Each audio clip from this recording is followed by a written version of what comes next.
Breaker, this is Striker Star 19. I'm giving my mission debrief on the event reveal event for the PlayStation 5, and I'm not here to talk about the hardware or the system limitations because I'm a total video game dilettante. I'm going to talk about games, of course, because I want to talk about a lot of games got revealed to the point that I'm not going to talk about every single one. If I don't mention one in this, it's because I just couldn't be bothered to even have an opinion. Like you can probably bet that it was sports, which if I want to play sports, I'll go outside. Or it could be like I've never been invested in Grand Theft Auto, so I'm not even gonna. I hear that's like the fifth port of that game. Anyway, I think people who like Grand Theft Auto are sick of that particular Grand Theft Auto. Let's talk about what's new. I just want to talk about specifically what got revealed, and it really made my day to watch this yesterday. It just kind of felt like the world was a little bit bright again because everything was so sad, and this event got delayed because the world is terrible right now. Maybe it's bad to say the world is terrible because it is, but I don't want to say the reason it was delayed was terrible. It's because of protests and the strife surrounding that, and I think that's a good reason to delay this. S- Um, that's an awkward note to take this to. That is a good reason to delay because it wasn't the time for celebration. It's a very harrowing and challenging time. We could put it that way. Anyway, PS5 games. Yeah, let's just so I have a list here of the games I'm going to bother talking about, which is a lot of them. Still quite a few, even trimmed down. It's not in the right order. I might have even forgotten a couple because I tried to find an article with just all of the games revealed, and I think I found, and none of them had them in the right order, so it's just the order that I could find them. I did my best. I think this is at least all the ones I really wanted to talk about. I think my girl Sydney Goodman made an IGN video, just real quick, rapid firing all of them. Can always rely on her. She's the best. She's my bae. And so here's just all of them. I'm just gonna go down the list. The first thing, the big thing that I didn't even avoid on social media while this was going on was Spider-Man Miles Morales, which is a sequel to the Insomniac Spider-Man game, which reminds me that I don't have nearly as much PS4 experience as I wanted because my PS4 broke, and then I had this insidious, insane saga where I tried to get it fixed, and the only repair place in town put me on a waiting list, and then I went back to be like, so where am I on that waiting list? And they're like, oh, there is no waiting list. Who told you there was a waiting list? And then I couldn't afford it at that time, and then everything shut down. I've still been able to play some PS4 games out of the grace of my friends and family who let me borrow theirs, but I'm super behind on some of the big smash hits for the PS4, and that includes Spider-Man, which looks really awesome. I really got to get to that one. And this is the follow-up, which focuses on Miles Morales, which I think is a super cool touch. I've watched Into the Spider-Verse many times since it came out. It's become just kind of a hallmark among my friends and I. So I'm super enthused that Miles is getting his own game. I'm not super familiar with his comics incarnation, which I'm assuming this will closely take after more so. So I don't really know like what villains to expect or anything like that. There's a big confusion about people were like, someone went out of their way to say this game wasn't a sequel to Spider-Man, to the first Spider-Man game, and then went out of their way to refer to it as an expansion.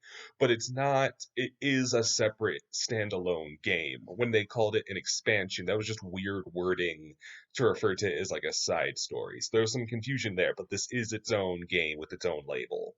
So I'm really excited to try that one out. I'll probably at least try and get to PS4 Spider-Man before this one comes out. Next on the docket was the new Ratchet and Clank game, which I think at a different age would have meant a lot to me. When I was young, I was a huge Ratchet and Clank fan. Up Your Arsenal is probably one of the best games on the PS2. Just haven't played them in forever though, so I really, if this trailer meant something, I wasn't entirely sure, but I am game. There we see like a dystopian future because there's like a lot of stuff with like dimension and time hopping, and I thought that looked pretty neat. There's like a dystopian future where Doctor Nefarious is taken over, and I thought that looked pretty sweet. And if it means the return of him, I say return like he's been on hiatus, which I don't know because it's been forever since I've kept up with Ratchet and Clank. But I think it looks cool. They also introduced that female Lombax character parallel to Ratchet, and they almost treat it like she's the new protagonist when Clank gets stranded in another world, but Ratchet's name is still in the title and he's still in all the demo gameplay, so I don't know if they're going that far, but they could surprise me, and I think this game looks neat. I hope like the super creative weapons are the bread and butter of Ratchet and Clank, and I hope the PS5's continually mounting capabilities allow for something like really over the top.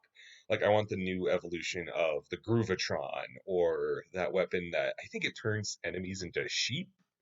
Anyway, Horizon Forbidden West. So this is the sequel to Horizon Zero Dawn, which like Insomniac Spider-Man, I just haven't gotten around to playing, but it looks super cool. I think that protagonist has such an awesome design with the long red hair, and she's got the bow and arrow. I Her name is spelled like Alloy, but I've heard it's not pronounced that way. I think it's like Aloy. I'm not gonna like. I haven't played it personally. I just think it looks cool. That kind of brings me to the point of thought of how there's rumors of Capcom developing a new PlayStation All-Stars, and that Aloy and Spider-Man would be big names in that.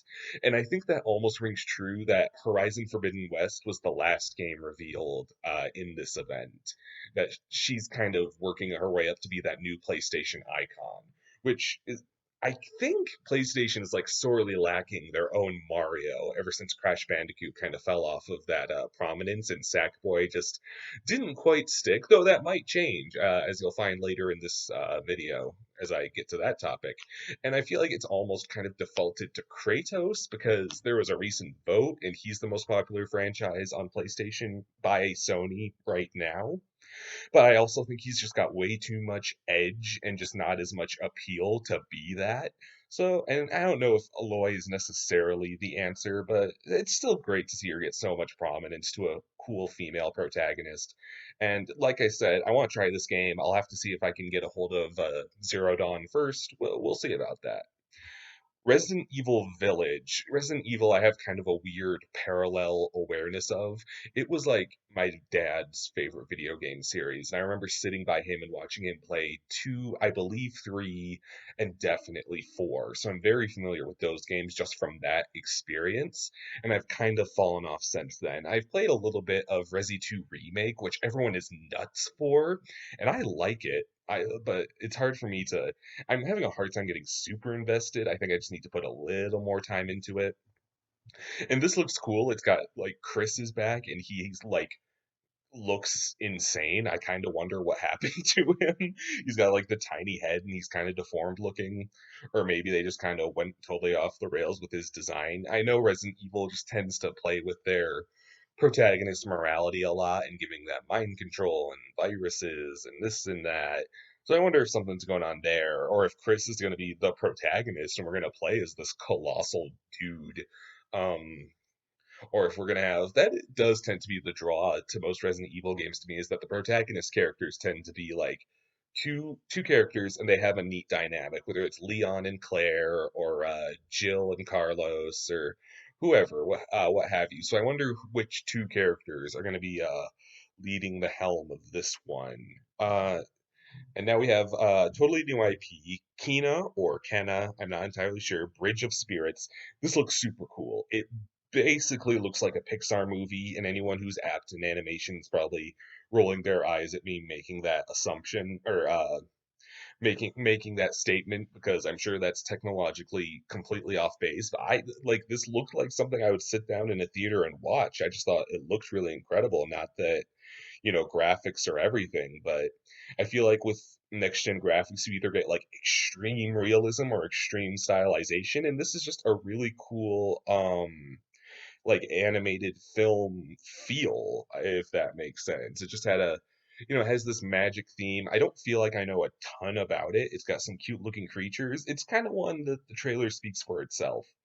On a similar note, there's another unnamed current like project something where you play as a magician and you're sprouting up plants and doing magic stuff in a valley in a similar vein. It looks a little more realistic to this one. I think they both look cool. I'll have my eye on them. Okay, big return. Big series that's been on hiatus on and off for a while is Oddworld is going to come back. And Oddworld, if you don't know about it, it's so bizarre because it was like the biggest thing for like just a tiny flash of time. And now it's a bit esoteric to the point that I did not even know of Oddworld's existence because it was before my time. I didn't know about Oddworld until the main character Abe was slated to appear in PlayStation All Stars, and then his DLC appearance was canceled.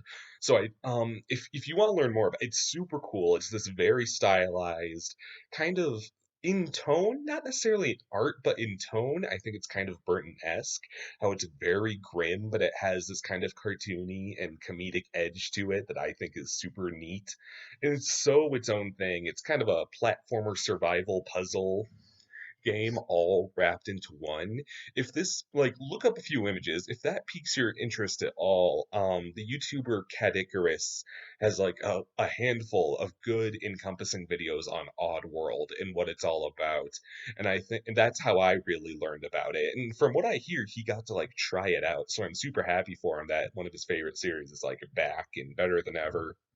Yeah, and I'm happy to make this my first foray because I don't think I'll be experiencing the first couple games are on PS1 and probably super expensive and rare, and then the next couple were on Xbox and of dubious quality, and then they kind of dropped off. So I might just jump in with this one. It looks as though it's going to be maybe the finale to the big saga they've been building up, and from kind of mitosis, I'm aware of the story as is now. Not that I don't want to try those old ones, but if this one's good, I'll just dive right in. Oddworld is cool. It's a cool series. I think it's kind of open to a renaissance. I think it would attract a lot of people who are into just the kind of grimmer really strong world building stuff and really interesting if not what's the word ham-fisted social commentary that's in this game. It's very obvious critique of capitalism, but it's still fun. It's still neat. I think there's still space for that. Really looking forward to Oddworld. I think it looks neat. So Goodbye Volcano High. This looks really rather interesting. Mostly out of art and concept. I'm kind of the kind of person where it's like if a video game could just as easily be a TV show or a movie and you interact in just small choice makey ways, it's a little bit of a downer for me just because I like to play my games in more of it. I know, and that sounds like I'm being such a jerk to this. Not that I'm like, oh, this is just another one of those choose your own adventure. I think this looks neat. I like the art a lot. It's about a bunch of anthropomorphic dinosaurs at a high school. The lead is non-binary, voiced by a non-binary person, which is, I think, incredible. Where was I? It's called Goodbye Volcano High, and if I recall correctly, the logo has like a meteor shooting through it. So I hope nothing that bad happens. I hope we're not into a repeat of Muppets Dinosaur. I think it's gonna cause some feels. It's gonna be looks like a neat coming of age story. And yeah, even though just slightly interactive stories as games aren't necessarily like ever my favorites, I still want to experience this, if not just to see the art and story unfold. Oh, okay. Little Devil Inside looks really, really neat. Oh man, it's this again. It's just kind of you have to look at the trailer and it kind of speaks for itself. It looks like a platformer. The art style is super, super cool. You might remember me talking about Blood Roots on this channel in my Spring Little Things video, and it's kind of a similar paper cutout vibe. But there's all these cool monsters. There's like a big cat with like bug teeth. I just think the protagonist looks like Super Eye Patch Wolf, and that has me happy. I wonder if anyone's going to point that out, or maybe that's just a vibe that I picked out. I'm always down for a new, really characteristic and stylized adventure IP game, so I'll definitely be picking up this one, Little Devil Inside. This is a big one, Ghostwire Tokyo. So this one was revealed at E3 last year, and I was hooked because it was referred to as an action game, I believe, with like that really solid neon lighting, Japanese aesthetic that makes me drool.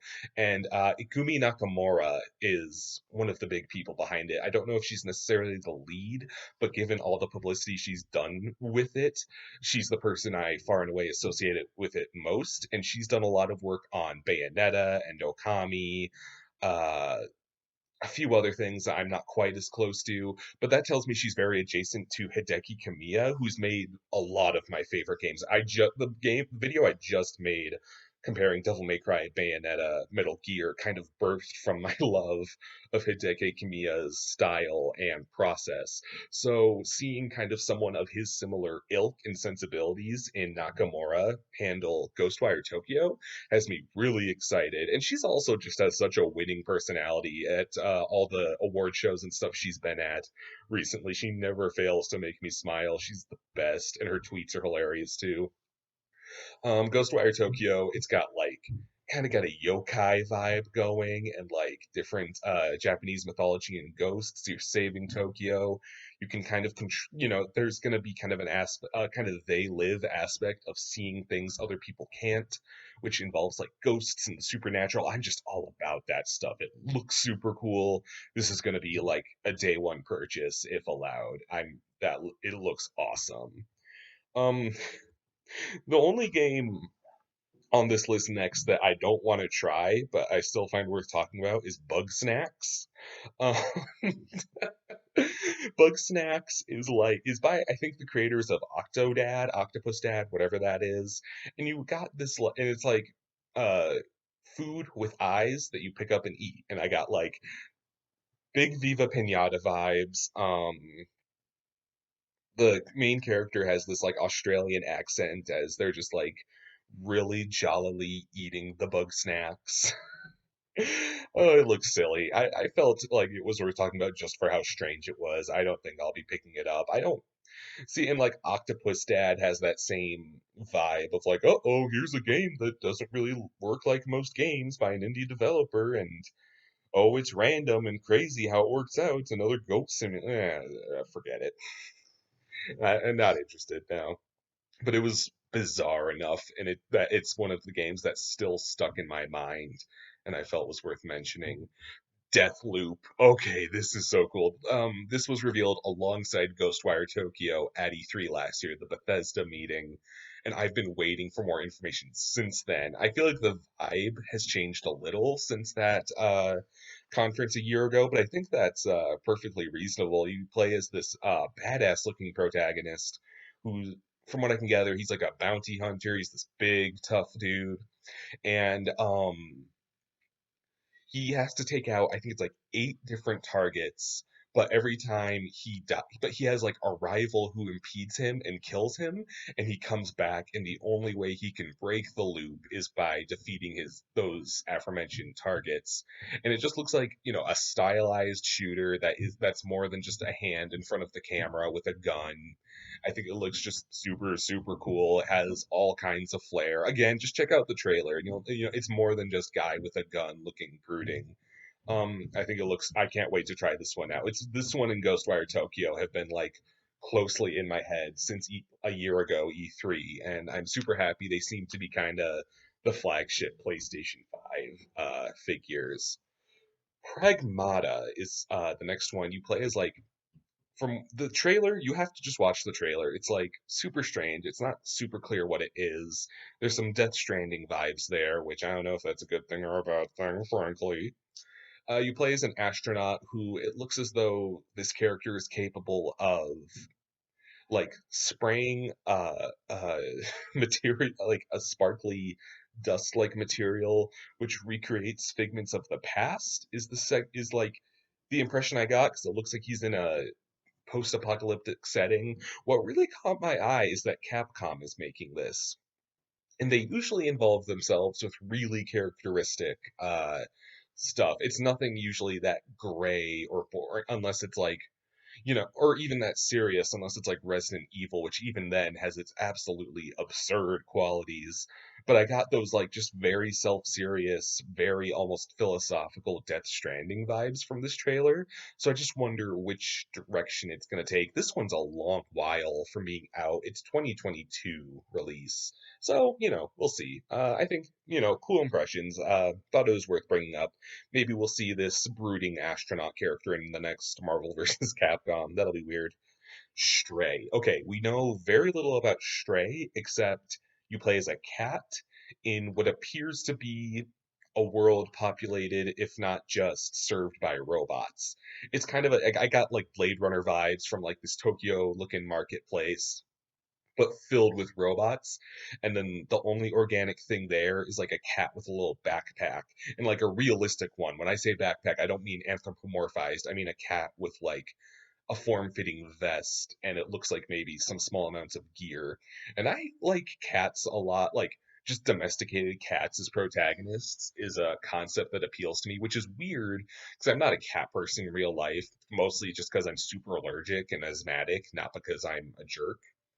And the idea of playing a cat just by their physics and how fast they move and jump around really appeals to me.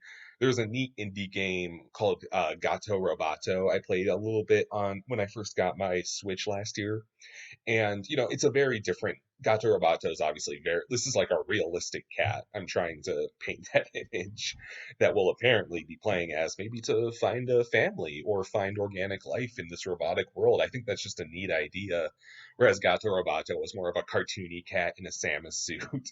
I think this looks neat. I think I'll definitely be picking this one up, depending on what we see. We haven't seen. It's mostly been cinematic concept shown off so far. Yeah, we'll see as more stuff makes itself apparent. Hitman 3. Another one where I'm super behind. I'm super familiar with the Hitman character, Agent 47, is that it? And just that iconic bald design and tone. So again, maybe this will be just one where I hop in or try to catch up on it. One of my favorite parodies of all time is Harry Partridge's Hitman video, where the hiding in type in Harry Partridge Hitman and maybe hiding in plain sight. You don't have to be familiar with Hitman at all to find it's one of the funniest things. He made that like upwards of a decade ago, probably.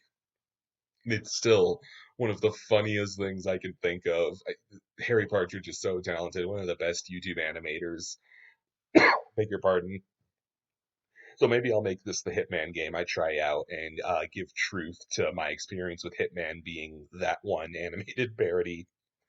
Sackboy's Big Adventure is I don't think we got any Little Big Planet on PS4, at least nothing that I noticed. So if I didn't notice it, it must have not been that big because not in the sense that I notice everything, but that I don't notice much. So it must have not hit the mainstream. This looks neat though. I got some Mario Galaxy vibes. I have an almost Pavlovian response to Little Big Planet in that it was the favorite game of the kids I used to babysit.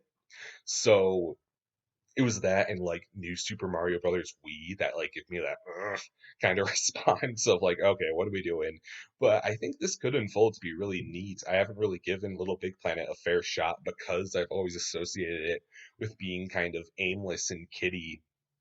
But now that I've kind of grown out of that kind of stigma and I play stuff like Animal Crossing for hours on end, maybe I'll really enjoy this one. I'll see why it made such an impact on the PS3, but it's on its way back. It had that long hiatus. I'm gonna look up right now if Little Big Planet PS4.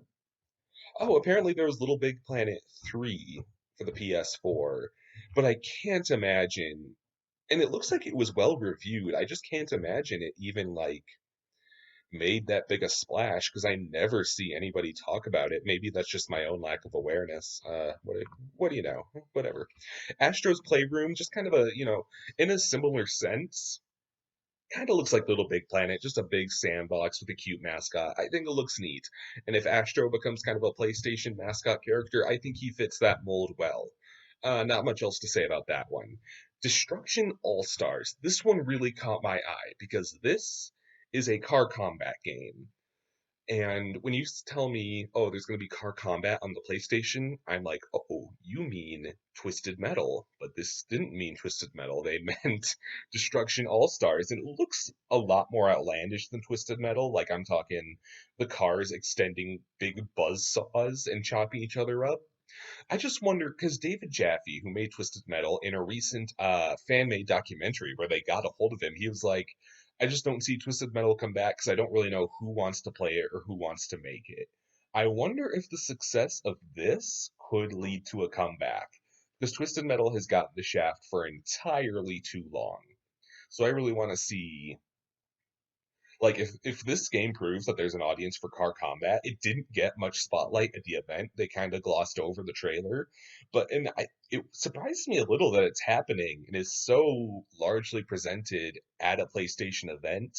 Whereas, like, it almost feels like there's an elephant in the room with Twisted Metal, like just kind of fading into obscurity, even though there's still such a dedicated fan base to that game. I wonder if David Jaffe is actually involved with this and it's more of a spiritual successor. If this will like kind of light a fire under his tush, I guess we'll see. And that leads us to the last game I denoted to discuss, which was Demon Souls, which is this is going to be a remake of, I believe, a sequel to Dark Souls, which is one of the biggest games. Dark Souls is like the biggest games in the circles of gaming and reviewing I follow that I've never tried. And I like it just seems so dense to me and everyone talks up, oh, it's so difficult, and I try not to like give in to that level of masochism, but I've also recently beaten Cuphead, so maybe it's in me, and it's like got that boss rush structure like Punch Out that I really love, at least as far as I understand. Maybe I'm completely mistaken. There's just something about the overall tone. Like, there's something that's just not grabbing me about the world. Like, I'm really drawn to the character and world and art of games, arguably before gameplay. I know that's just kind of how I am. I really have to be drawn to a pedigree or like a character that can be kind of a waypoint or a setting. So, and something about Dark Souls has just always struck me as dense, and I'm like, am I gonna like enjoy this world? Is it just a bunch of knights and a bunch of the color gray and gray? But it is also like the favorite game of several reviewers and podcasters and figures that I really look up to and kind of take the I'm not saying I base my opinions around anyone, but just the opinions that I hold in high regard of people that I know have similar taste to me or just good taste. So that's super interesting to me that I find myself so resistant. I wonder if, that plateau of skill is intimidating to me on a certain level. Um, as Demon Souls, I'm like I said, I understand this is a remake or remaster for the PS5 kind of unfolds. Maybe this will be my waypoint into the series. I don't know. We'll see. We'll check about that. So that's everything I wanted to denote. I don't really care about what the PS5 looks like because I think that's kind of meaningless to how it like, again, it's cool to have a cool looking system, but I don't see why and I agree it's a little bit dumb looking, but I don't see why everyone's freaking out about it. It's still gonna play games. That's where I'm at. I don't care if it looks like Seto Kaiba. I'm looking forward to a lot. Like, I was surprised because like I'm trying to widen my palette a bit of gaming, and I'm still surprised by how many games I'm like, oh, I would happily play that. I'd happily play this, and just from the impressions they're showing. So I think this was a really solid lineup, and I'm super happy that it came out at a time in our universe that's so sad, and just like this little summer of gaming thing that Jeff Keighley's like, yeah, I'll throw you guys a bone. Let's at least talk about brighter days ahead, and you can all tune in and have a snack and on a nice day and enjoy a kind of pseudo E3 presentation. So that made me super happy to watch. Who knows? Maybe we'll get updates on these games sooner or later on this channel. Who knows which faces you'll see in the thumbnails of Little Things Summer 2021 when I really enjoy half these games and get really disappointed or not even bother with another half. Maybe I'll be like, now that we see actual gameplay past the concept, not my thing. So we'll see about that. Thanks for listening. I hope you all have a lovely day. Thank you so much.